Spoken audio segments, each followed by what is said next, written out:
Thank you very much for the invitation, and what a nice thing, because it's all understood, and I want to say more important things. That's important too, because I'm very grateful. I'm very happy to be here.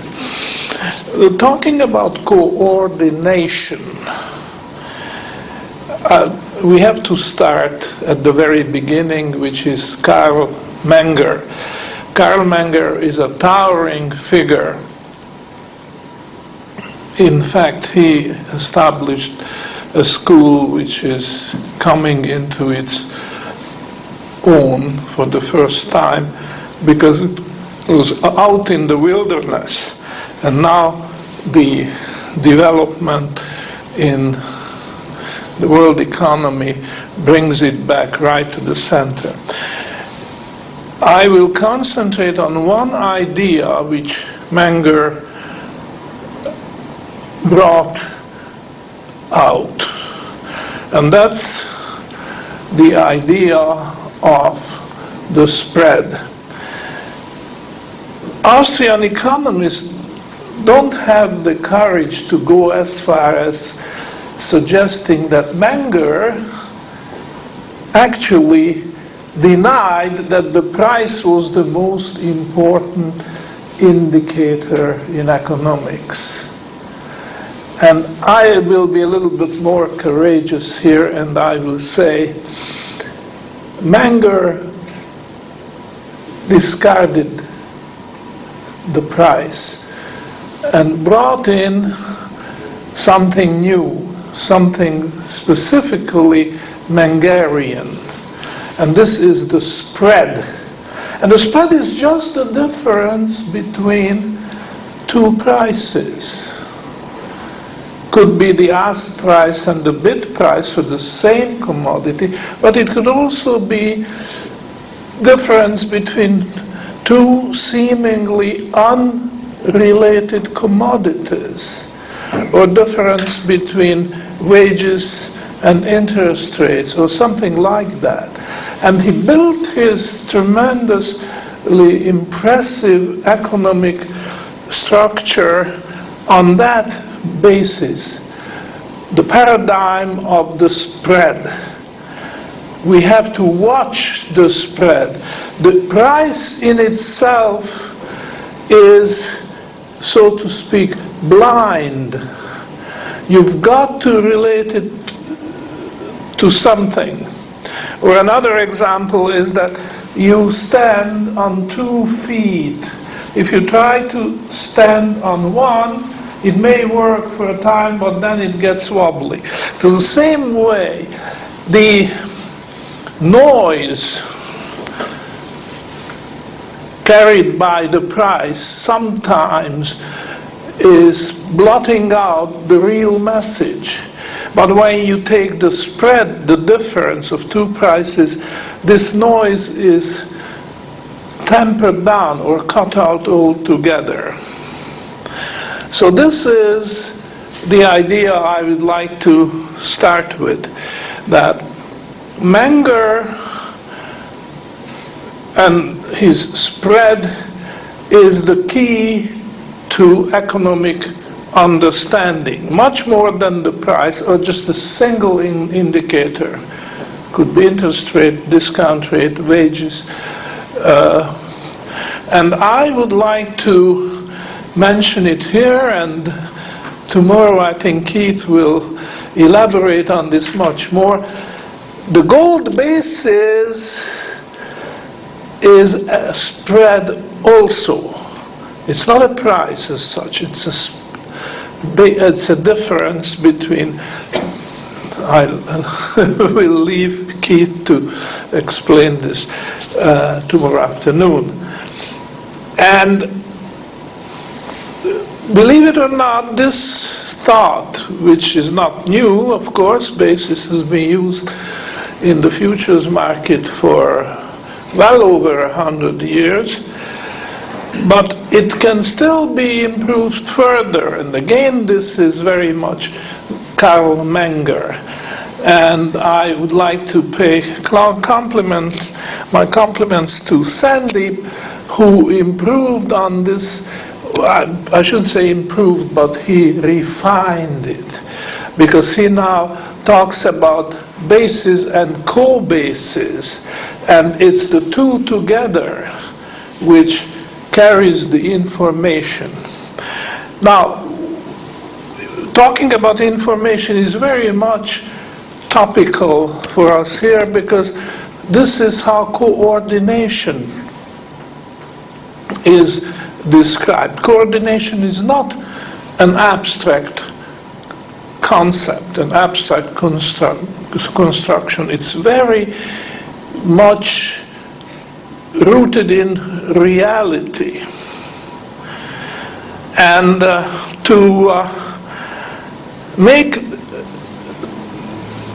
to justify this idea, why coordination is very concrete, I'm going to use a simile, which I have used in various other lectures, and I found it very successful. People reacted to it very well. They caught on the idea very quickly. And just take something as simple as a cobweb, a spider's web. It's a very fine structure made of extremely fragile little pieces, but when you put it together, then it gives you a solid structure. And the idea is that if you have a disturbance at any point of that cobweb, this can be detected at any other. So there are these signals, indicators, carrying information, such as price, spread, interest rates, wages, etc. And when this information is forwarded and spread out, then individual actors who are at the various points of this cobweb will take notice of the change. And then they will make various adjustments. And this is not just blind, haphazard system of communication, but there is such a thing as an order of coordination. Coordination could be higher ordered or lower ordered, and the tendency is to get higher and higher and higher coordination. Roughly speaking, a wide spread is a measure of lack of coordination, as the individual actors, traders, speculators, arbitrageurs, and so on, react, the spread is going to close. And as it does, it creates new maladjustments, perhaps at another level. So I go one step further and improve on this simple idea of one single cobweb. You should really think in terms of several levels of such cobwebs, one on the top of the other, and they will induce the actors to act when a disturbance arises between two different levels of the cobweb, of the system of cobwebs, I should say. And therefore, it's a very highly complicated system. But based on this simple idea of a single cobweb, you are approaching it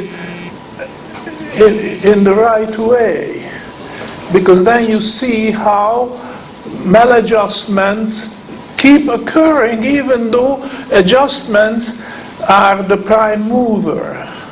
Adjustments will eliminate lack of coordination, maladjustments increase it. But as you try to find a higher degree of coordination doing one thing, you inadvertently create a greater maladjustment somewhere else. And that will be responded to by another actor there. They are completely unknown to one another. And they may not even be aware of the existence and the activity of the other. But out of this very complicated and very confusing system of mutual adjustment comes the economic coordination, a higher order coordination. So this is something we owe to Menger, based on such a simple idea as the spread as opposed to price, difference as opposed to single number. He built up the idea of economic coordination, and then others such as Mises took over, and he gave the title Human Action, a wonderful title, to his thick volume, Foundations of Economics. And the idea is that individual human beings act, and you could also say react, to the various signals which come to him, and he takes an action to diminish one spread. Inadvertently he is increasing another, so somebody else will act to this, and so on. So the whole society, the economic system, is such a communication, almost instantaneous communication system, which results in economic coordination. So this is really a new paradigm. It's not being presented as such by departments of economics at various universities independently of their ideological orientation. But that's a pity, because I think this brings out the essence and a very powerful image is being projected, how the economic system works. Now, Menger, and of course by now you learned that he is our hero here in our group, in our endeavor. We are not pushing a cult or building up some cultism to fear, but this I think we can say in all confidence, that Menger built up his theory, and by a quirk of history, his figure is very similar to another very famous figure of Aristotle, who was the tutor to Alexander the Great, a young man of age 15 or 16. He was grooming to become the monarch and take over the power, including the army and navy and what have you. And Aristotle did his best to prepare him. And when we praise some of the accomplishments of Alexander the Great, we are knowingly or unknowingly praising Aristotle, his genius, which was projected into this young man who was just so thirsty to absorb all his ideas. Now, by a quirk of history, Menger was the tutor to the crown prince of the Austrian-Hungarian monarchy by the name Rudolf. And he was grooming him to become the next Kaiser, the emperor of the empire, with many other titles as well. And on several occasions they were traveling incognito, which is Latin meaning that unknown. They didn't probably a false passport giving a different name to each of them, and they did not want people to know that this is the crown prince who, in the company of his tutor, is traveling, learning firsthand about the world, first the empire itself, but then they branched out and they traveled in various other countries of Europe, and this certainly included England and the British Isles. I'm not aware that they went as far as America, but these years are the last decades of the 19th century, so America at that time wasn't such an important country as it became after World War I. Unfortunately, the nice historical parallel stops here, because whereas the association between Aristotle, the great philosopher, and his pupil, the future Alexander the Great, had, you might say, a happy ending, because so much of the ideas instilled into this young person by Aristotle did survive, and this was one of the greatest empires. They still considered one of the greatest empires of history. So you put it down on the happy column. The association between Karl Menger and his pupil Rudolf was an unhappy one, because Rudolf never came to occupying the throne he inherited. He was going to inherit from his father. There was a very tragic announcement that the crown prince committed suicide. And the juicy part of it is that this was in company of his lover, who was of low social background, and it was out of the question they could ever get married, and so there was a joint suicide.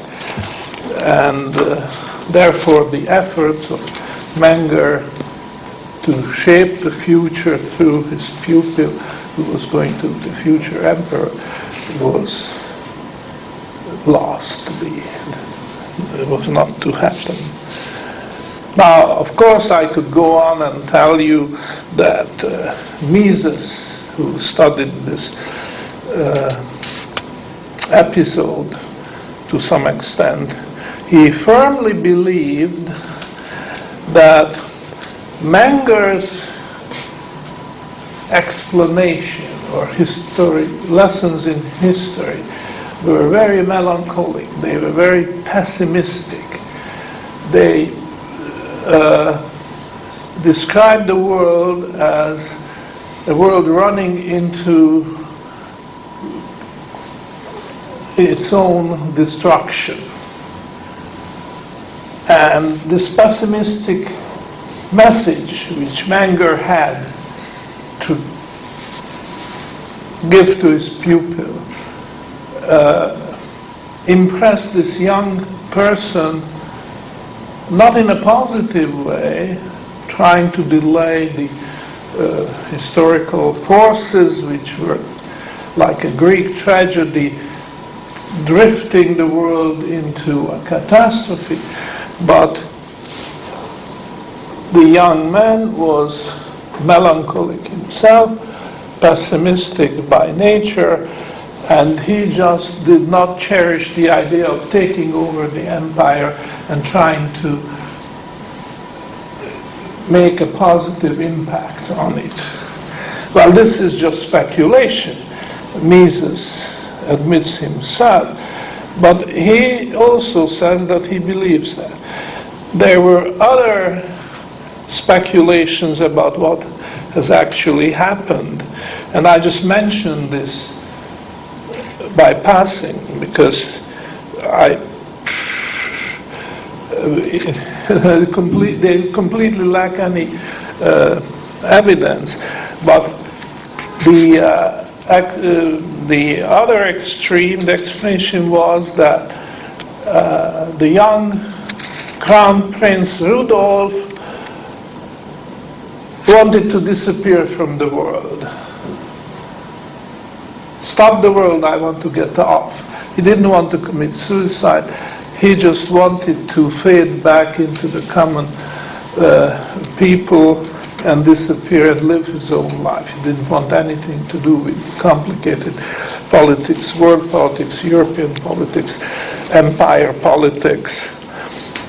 No historical evidence exists to support that, but for a long time people were actively talking about this.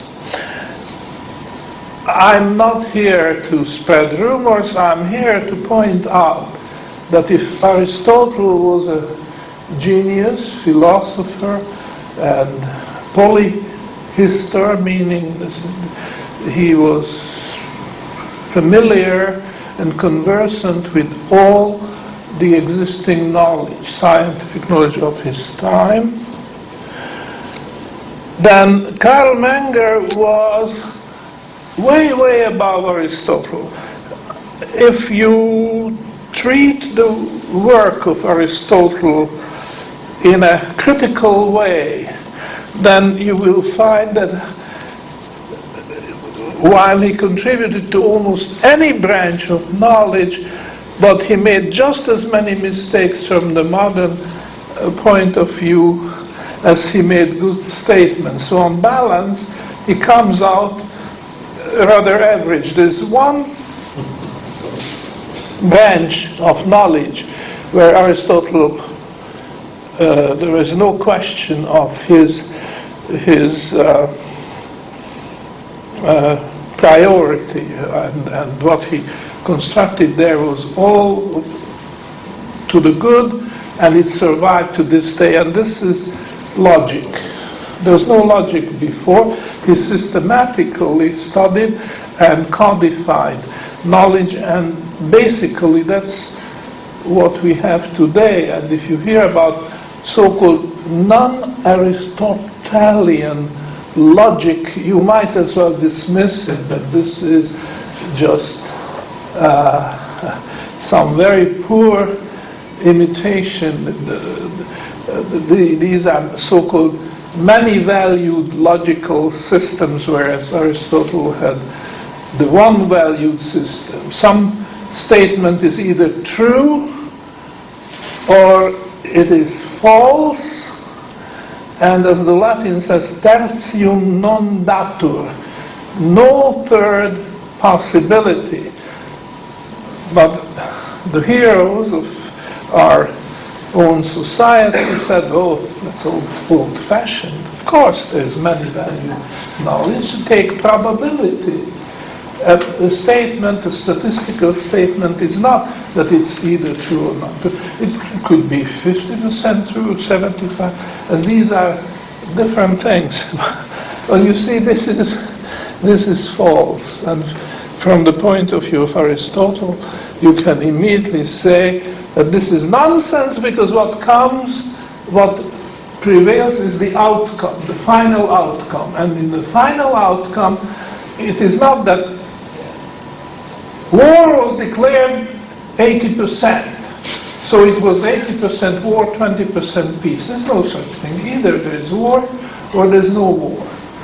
And similar other examples can be brought that our modern view of the world, allowing, admitting multi-valued logical systems, or even worse, you study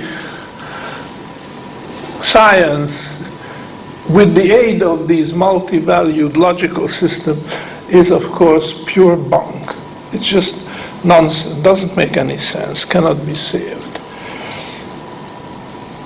Now, by contrast, when you look at Karl Menger, you don't see that at all. Karl Menger is uniformly successful whatever he touched. And one thing he did not touch, and there's a good reason for that, is interest theory. Because he had an idea how to integrate interest into his system based on the spread.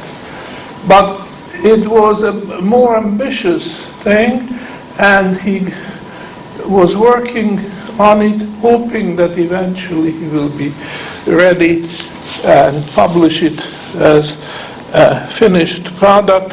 And long as though he lived, he didn't live long enough, and he died before he could have published it. But you don't find any kind of silly statements in Menger's work like you find in the work of Aristotle. I'm not trying to belittle him, but his fame way overstates the case, because he is just another human being. We cannot elevate him to that kind of greatness. Now, I think we could have a break now and continue with questions after the break. So I thought that this what I have just said about the system of coordination will help you to understand what economics is about, in particular what Mengerian economics is about. Thank you very much.